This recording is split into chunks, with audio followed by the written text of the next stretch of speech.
우리 인사 한번 합시다. 오래간만에. 성령님 우리 함께 하십니다. 예, 큰 은혜 주실 줄로 믿습니다.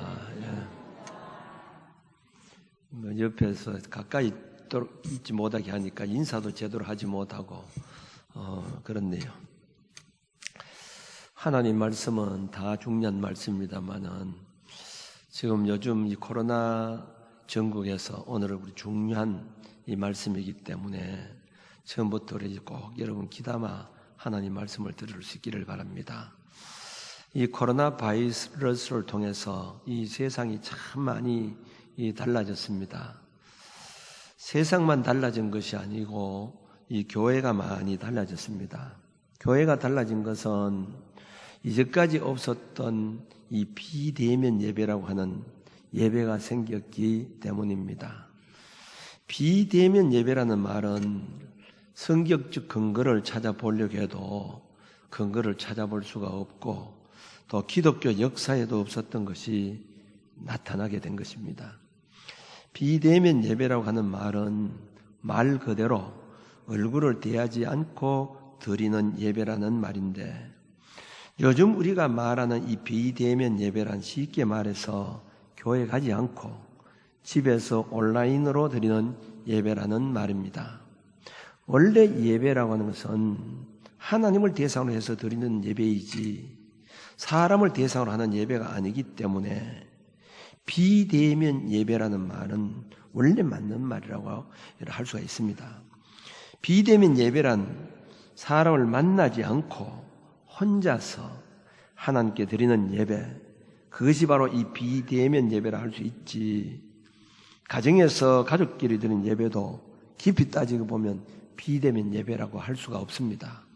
식구들끼리 얼굴을 대하고 예배를 보고 있으니까 그것도 대면 예배가 될 수가 있는 것이죠.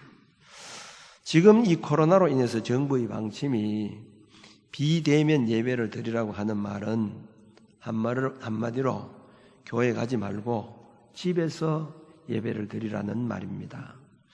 지금 교계는 이 대면 예배와 이 비대면 예배에 대해서 시각이 양분화되어 있습니다.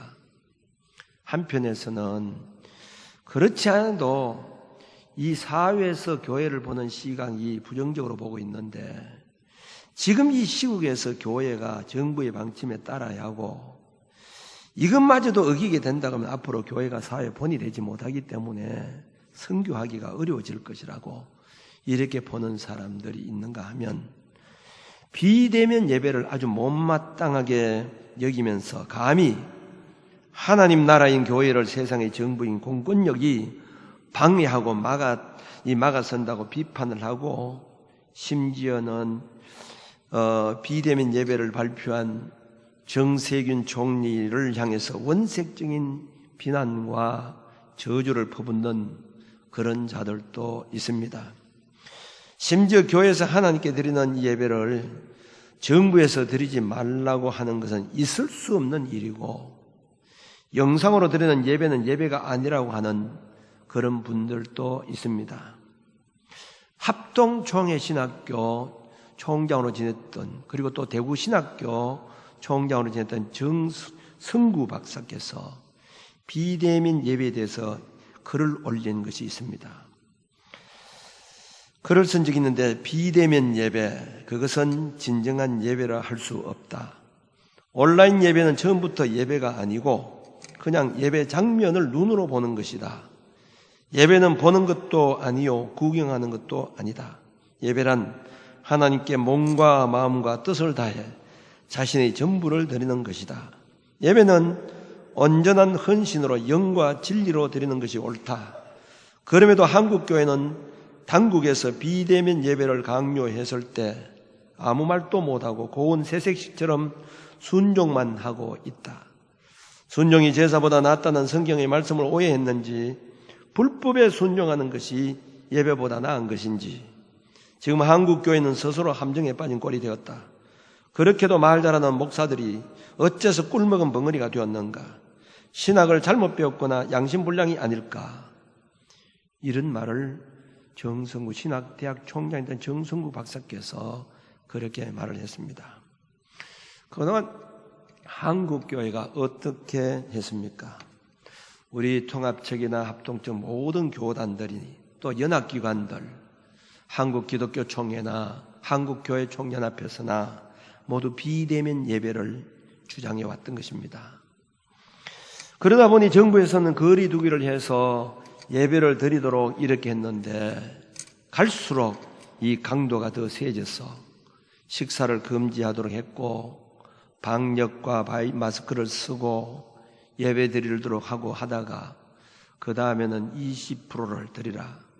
그 다음에 20명 제한, 20명 내로, 그 다음에 5명 내외로 예배를 드리라고까지 그렇게 해왔습니다.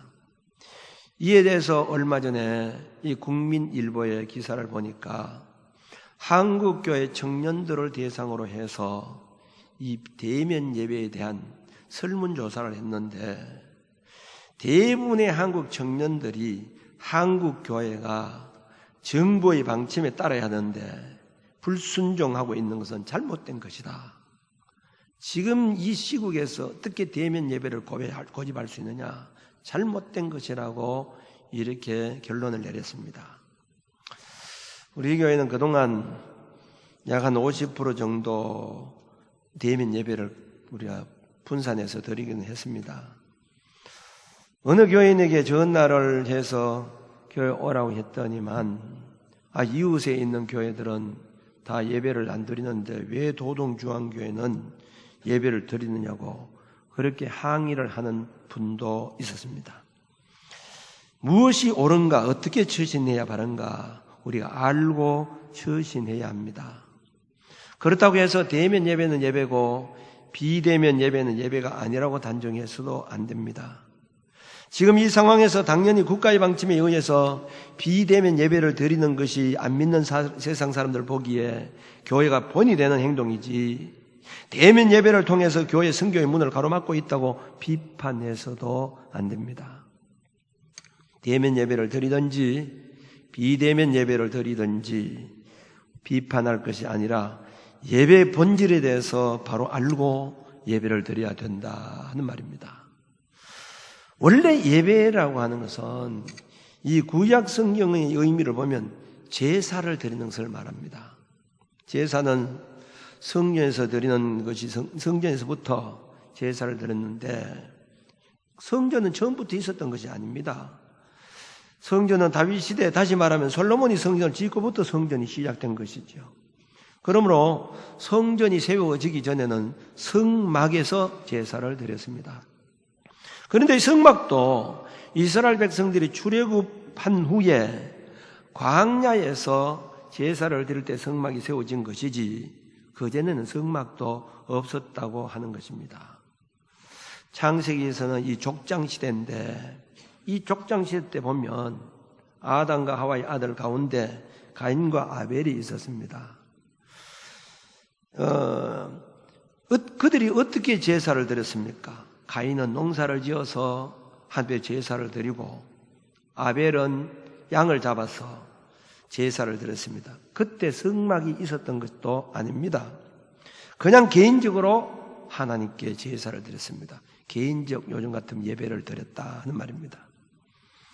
하나님께서 아브라함에게 이삭을 제물로 바치라고 했을 때 성전에 갔습니까? 성막이 있었습니까?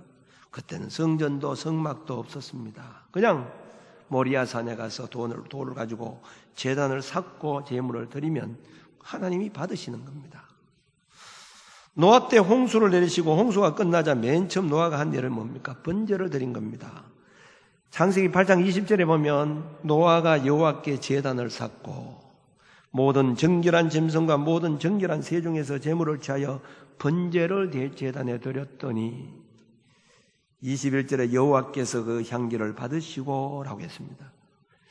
하나님께 그 제단의 제물을 드릴 때 요즘 같은 예배를 드리니까 하나님 받으셨다는 겁니다.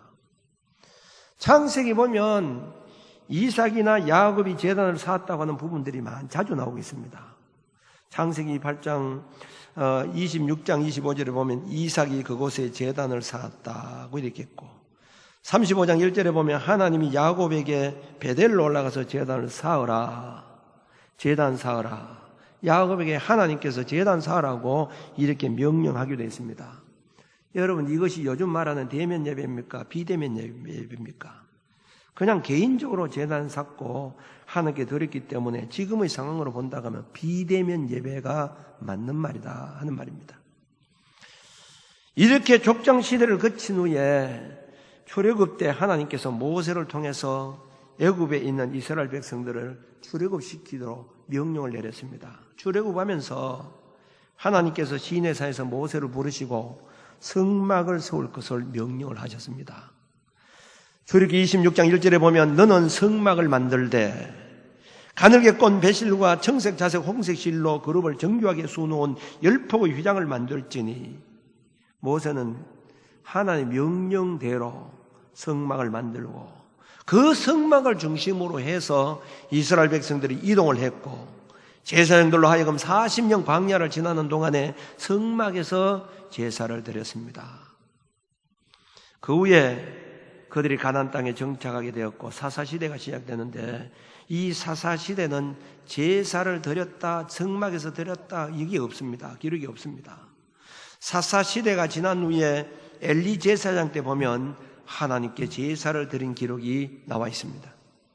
사무엘상 1장 3절에 보면 이 사람이 매년 자기 성읍에서 나와서 실로에 올라가서 만군의 여호와께 예배하며 제사를 드렸는데 엘리의 두 아들 홈리와 비느하스가 여호와의 제사장으로 거기에 있었더라 이렇게 했습니다. 제사장이 있다고 하는 것은 제사를 드렸다는 말입니다. 제단에서 그들이 어떤 제단을 만들어 놓고 거기 제사를 드리게 된 겁니다. 이것을 보면 실로에 여호와의 교회가 있었고 거기에서 제사를 드렸던 것입니다. 그 후에 다윗 시대가 되자 다윗이 하나님께 제사를 드리는 것, 이 성막이 자기가 거하는 왕궁에 비해서 너무너무 초라하게 보인 겁니다. 자기는 좋은 집에 있는데 하나님의 집이 저렇게 성막에 있으니까 안 되겠다. 이제 성전을 지어야 되겠다. 이렇게 마음을 먹게 된 겁니다. 그래서 성전을 지을 모든 준비를 했습니다. 그런데 나단 선지자를 보내서 하나님께서 성전 지으려고 하는 이 다윗에게 복을 많이 주셨습니다. 너가 그걸 알고 성전 지으려고 하니까 참 좋다. 그러면서 이 다윗에게 복을 많이 주셨지만은 그러나 너는 전쟁에서 피를 많이 흘렸기 때문에 성전 짓지 못하고 너 아들 솔로몬 때에 성전을 짓도록 해라 이렇게 했습니다. 성전 지을 준비를 다 했습니다마는 그 아들 솔로몬 때 가서 그렇게 제단을 쌓게 된 겁니다. 짓게 된 겁니다. 처음에는 개인적으로 전부 제단을 쌓았습니다. 두 번째는 성막을 지어서 제사를 드렸습니다. 세 번째는 성전에서 오늘 본문에 보면 이제 그 아들 솔로몬이 성전을 짓게 된 것입니다. 성전을 짓고 솔로몬이 하나님께 간절한 이 기도하는 내용이 앞부분에 나오고 있는데 그 기도에 대한 응답이 오늘 본문 말씀입니다.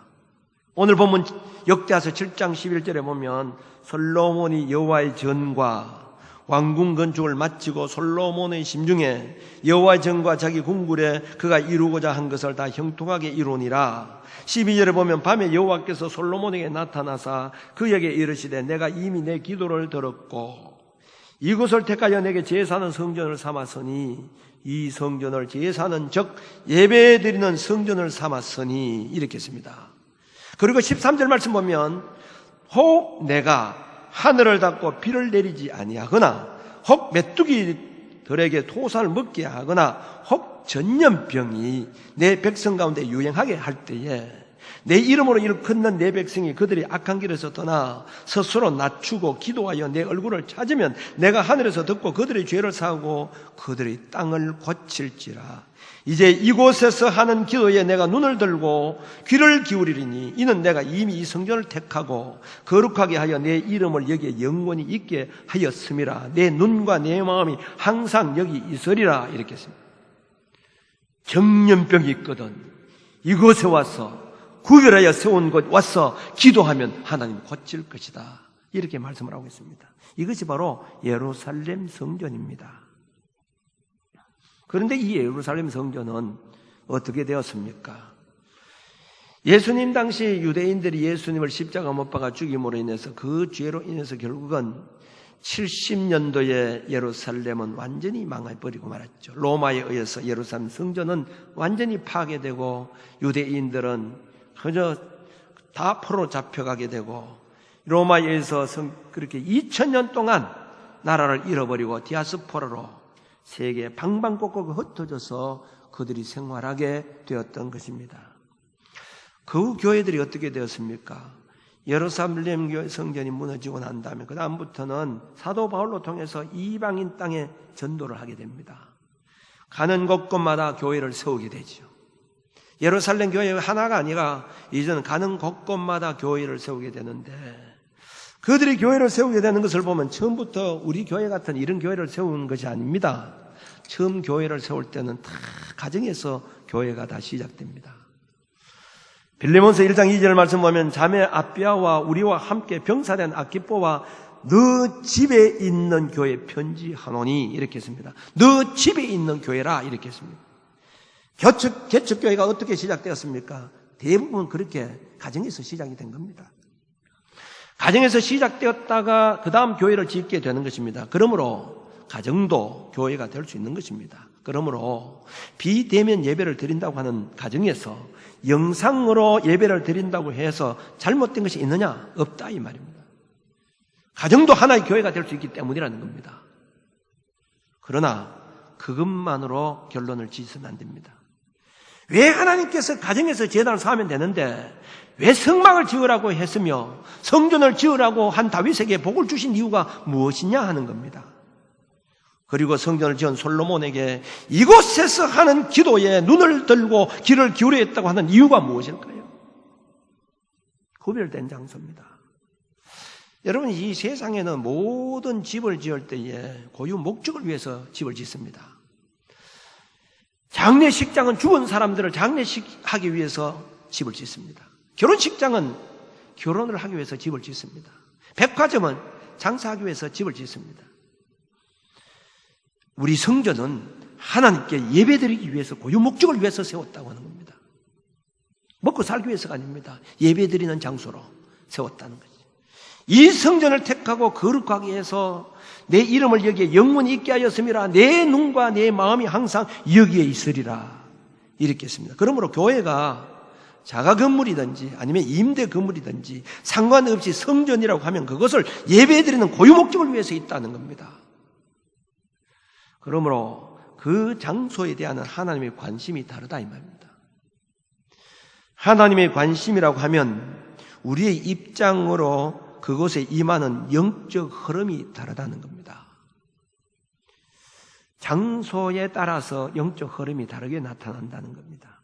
소위 믿지 않는 사람들은 이제 장례식을 할 때에 산소를 이렇게 구할 때에 명당 자리를 구합니다. 그 자리가 좋은 자리라는 겁니다.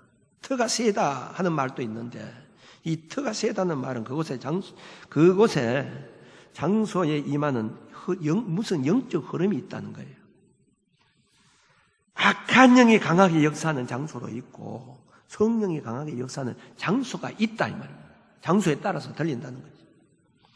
제가 과거에 한번 얘기를 했습니다만 제가 총각 때에 사업을 했는데 26살 사업을 시작해서 시작을 했기 때문에 염려도 됐지만은 그래도 하나님께서 함께 해주셔서 하루 일과를 마치게 되면 저녁에 꼭 교회에 가게 됩니다. 그때는 제가 다니는 교회는 이 교회 문을 닫기 때문에 잠가버리기 때문에 저녁에 갈 수 없어서 자전차를 타고 시내 방방곡곡에 다니면서 저녁에 기도하러 갔습니다. 일을 마쳐놓고 가면 한 9시나 10시쯤 되는데요. 그런데 많은 교회들이 교회 문을 닫고 있어 들어가지 못한 교회들이 참 많이 있어요. 요즘 제가 어제까지 30년 동안 하면서 교회 문을 안 잠근 이유가 바로 그겁니다. 가니까 교회 문이 잠겨져서 들어갈 데가 없었어요. 그래서 이 교회는 언제든지 누구든지 교회에 들어간 문을 열어놔야 되겠다 이렇게 해서 이러는데 교회에 들어가서 기도하게 되면요 어떤 교회는 아주 포근하고 그저 마치 내 집과 같은 분위기가 되고 그 기도가 잘 때는 막 하나님과 직접 대화하고 싶은 그런 교회가 있습니다. 근데 어떤 교회에 들어가 보면요, 들어가자마자 요즘 말은 귀신 나올 것 같은 오싹한 마음이 들어요. 그리고 전혀 기도가 안 됩니다. 그저 늘 뚜리뚜리 살피다가 기도도 제대로 하지 못하고 그냥 나올 때가 있어요. 그러면서 제가 느낀 것은 뭐냐, 교회라고 해서 다 같은 교회가 아니고 성령이 강하게 역사하는 교회가 있는가 하면 냉랭한 교회가 있구나 하는 걸 느끼게 된 겁니다. 다시 말하면 그 교회가, 기도하는 교회는 성령이 역사하는 교회지만은 기도가 없는 교회는 냉랭한 교회라는 겁니다.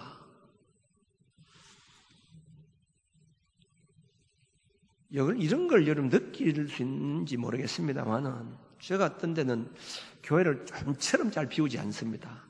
잘하면 교회를 빠지지 않고 이렇게 하려고 하는데 1년에 한두 번 정도는 빠지죠. 휴가 때라든지 며칠 빠지는데 저 나름대로 느낀 감정이에요. 휴가 때 며칠간 교회 비웠다가 그 다음에 오면요, 교회 분위기가 싹 달라집니다. 쌀쌀해집니다. 그래서 할 수 있으면 교회를 안 비우려고 얘기하는 거죠. 계속 저녁에도 기도하고 새벽에도 기도하는 이유가 바로 그것 때문입니다. 초대교회를 보면 초대교회 7교회가 있는데 교회가 다 똑같지 않았습니다. 어떤 교회는 성령이 역사하고 하나님이 칭찬받는 교회도 있고 어떤 교회는 책망받는 교회도 있었습니다. 요한계시록을 보면 버가모 교회가 있습니다. 버가모 교회가 있는 곳은 사탄의 권자가 있는 데라 그렇게 말씀을 하고 있습니다. 요즘 말하면 이 버가모 교회가 있는 데는 점쟁이들이 울글거리는 교회인데 거기 교회를 세웠다는 거예요. 자, 그렇기 때문에 교회가 세워졌을 때 교회가 얼마나 어렵겠어요. 교회가 거기에 점쟁이들 울거리는데 교회가 세웠기 때문에. 그렇기 때문에 충성된 증인 안디바가 죽임을 당한 곳이다 이렇게 말하고 있습니다. 소위 사탄의 권자가 있다는 말은 사탄이 강하게 역사하는 곳이라는 겁니다. 사탄이 강하게 역사하는 곳이 있는 것입니다. 그렇다고 하면 성령이 강하게 역사하는 장소도 있다는 말입니다. 그것은 바로 기도하는 사람 사무엘의 고향 라마나요시라고 하는 그런 장소였습니다. 사울이 다윗을 죽이려고 눈에 불을 켜고 이렇게 있을 때 신하를 통해서 다윗이 라마나요시에 있다고 하는 이런 얘기를 듣게 됩니다. 그때 사울이 사무엘상 19장 20절에 보면 사울의 전령들을 보냅니다. 그리고 다윗을 생포해 오도록 이렇게 합니다. 그 명령을 받고 신하들이 라마나요시에 들어갔는데 라마나요시에 들어가자마자 성령이 강하게 역사를 해서 다윗을 잡을 수가 없습니다. 예언을 하고 막 이렇게 하니까 잡을 생각을 하지 않고 돌아갈 생각도 하지 않는 겁니다. 시간이 되어도 이 전령들이 오지 않는 겁니다. 그러니까 두 번째 또 전령을 보냅니다. 근데 두 번째 전령인데 이 두 번째 전령들이 또 라마나요시에 들으니까 막 성령이 강하게 역사하니까 거의 찬송 부르고 예언하고 막 돌아갈 줄을 모르고 있는 겁니다. 안 되겠다 싶어서 사울이 세 번째 자기가 자신이 라마나요시를 들어가게 됩니다. 들어가자마자 옷을 벗고 사무엘 앞에 가서 예언을 하고 하루 밤낮 벗은 몸으로 누웠다가 그냥 돌아옵니다. 여러분, 왜 이런 현상들이 일어났을까요? 라마나요시는 기도하는 사무엘의 고향이기 때문에 그것은 하나님의 성령이 강하게 임하는 장소였다는 겁니다. 오늘 소위 말하는 대면 예배는 교회 와서 예배를 드리는 것이라고 하면 이 비대면 예배는 집에서 온라인으로 집에서 가족들끼리 예배 드리는 것을 말합니다. 가정이나 교회나 어느 곳에서는 하나님께 예배를 드린다고 하는 데는 상관이 없습니다. 그러나 교회는 예배 드리기 위해서 세워진 구별된 장소라는 것을 알아야 됩니다. 물론 무소부지하신 하나님께 드리는 것이기 때문에 어디서든지 상관이 없습니다. 뭐 교회는 하나님이 계시고 집에는 하나님이 안 계시는 것이 아닙니다. 어디든지 계시는 하나님입니다. 그러나 영적 흐름의 차이, 하나님의 관심거리는 다르다 이 말입니다. 어디서 드리는지에 따라서 하나님의 관심이 다르다 이 말입니다. 오늘 성경에 보면 내 눈과 내 마음이 여기 있다고 이렇게 했어요. 우리가 은혜를 받았다고 하는 것은 하나님께 예배를 드릴 때 하나님 편에서는 상대를 듣다고 하는 그 의미와 마찬가지입니다. 우리가 예배를 하나님께 받으신 예배가 되면 우리에게는 은혜를 받게 됩니다. 그 은혜가 뭡니까? 힘이 나게 되고 용기가 나게 되고 살 힘이 나고 능력이 생기는 것을 말합니다. 하나님께 영광이 되고. 같은 비대면 예배지만은 지금 중국의 지하교회나 북한의 가정교회에서 드리는 예배와는 다르다는 것을 알아야 됩니다.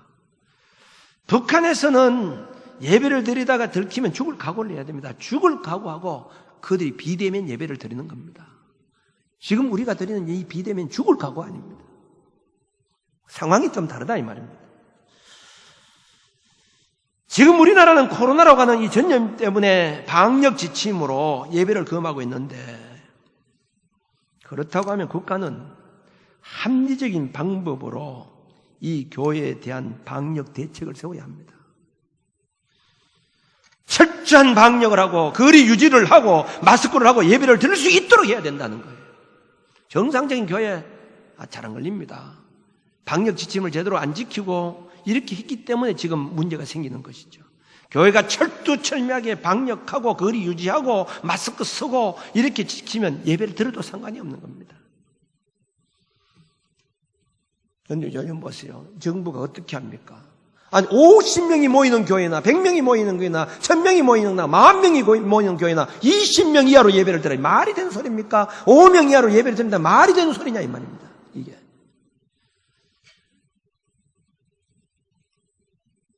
우리 교회가 400명 되는 교회인데 이 400명 되는 교회가 20명 말이 되는 소리입니까? 합리적인 지침 방법이 아니라 이 말입니다. 교회가 철저하게 방역 대책을 세우고 예배를 드려야 되는 겁니다. 그걸 지금 금하고 있다는 것이죠.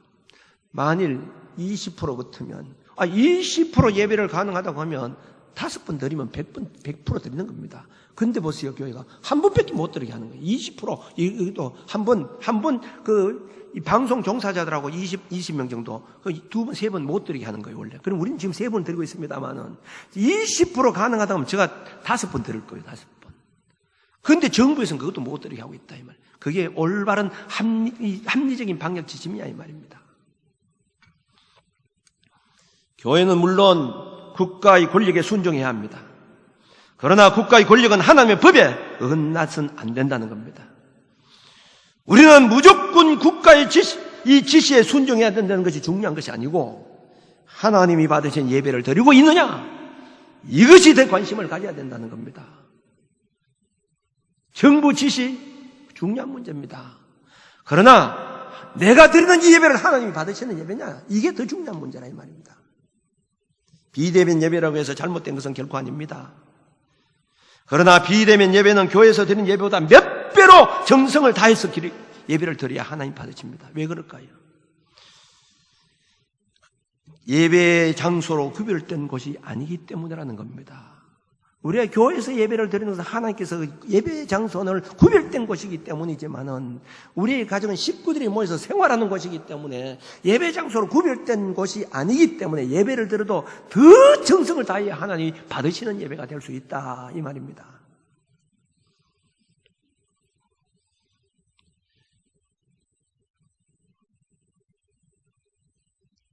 사랑하는 성도 여러분, 할 수 있으면 우리는 교회를 가까이 해야 합니다. 여러분 교회에 발걸음을 옮겨보세요. 교회 예배드리기 위해서 교회를 들어가게 되면 어떤 데는 교회 발걸음만 옮겨놓아도 은혜가 될 때가 있습니다. 눈물이 나올 때가 있어요. 회개가 터질 때가 있어요. 왜 그럴까요? 교회는 하나님의 관심과 하나님의 이목이 집중된 곳이기 때문이라는 겁니다. 영적인 흐름이 있기 때문이라는 겁니다. 왜 예배를 드려야 되는가? 무조건 예배만 드리면 됐다고 하는 그것으로 만족해서는 안 된다는 겁니다. 내가 예배를 드림으로 말미암아 이 예배가 정말 하나님이 기뻐하시는 예배인가? 그걸 먼저 생각해 보아야 된다는 겁니다. 여러분, 하나님이 받지 않으신다고 하면 우리가 아무리 예배를 많이 드렸다 할지라도 우리 성도들의 신앙은 무너질 수밖에 없다고 하는 것을 알아야 됩니다. 나는 비대면 예배를 드리는 사람이 잘못됐다고 얘기는 하지 않습니다. 그러나 무너지고 있는 자들이 얼마나 많은지 모릅니다. 형식적으로 드릴 가능성이 많이 있기 때문이라는 겁니다. 어디든지 우리가 정성을 다해서 하나님이 받으신 예배를 드려야 된다 이 말입니다. 왜 특별히 성전에서 예배를 드려야 되느냐? 하나님께서 성막을 지으라고 말씀하셨고 성전을 지으라고 말씀하셨을 뿐만 아니라 이 성전은 하나님의 눈과 귀가 있고 하나님의 관심이 여기 집중되어 있기 때문이라는 사실입니다. 그렇기 때문에 할 수만 있으면 우리가 주의 제단에 와서 예배를 드려야 내 영이 살 수가 있는 겁니다. 살한 자여 내 영혼이 잘때같이 내가 범사에 잘뜨고 강건하리라. 여러분, 내 영적으로 내가 바로 서지 못하면 육적으로도 문제가 발생하게 된다는 것을 알아야 됩니다. 내 영이 살아야 내가 살게 될 뿐만 아니라 구원받는 데 지장이 없는 겁니다. 여러분, 그저 형식적인 예배를 드렸다고 구원이 보장되었다고 생각합니까? 내가 오늘이라도 주님 앞에 간다고 하면 주님 앞에 떳떳하게 갈 수 있다고 생각합니까? 심각하게 생각해 볼 수 있어야 된다는 겁니다. 오늘 대면 예배와 비대면 예배, 지금 여기에 양분화가 되어 있습니다. 그러나 어느 것이 중요하다, 그걸 따지기 전에 내가 하나님께 드리는 이 예배가 정말 하나님이 받으신 예배가 될까, 우리 깊이 생각하면서 정말 하나님이 받으시는 예배를 날마다 드리기 위해서 노력하는 저와 여러분들이 되어주시길 바랍니다. 기도드리겠습니다.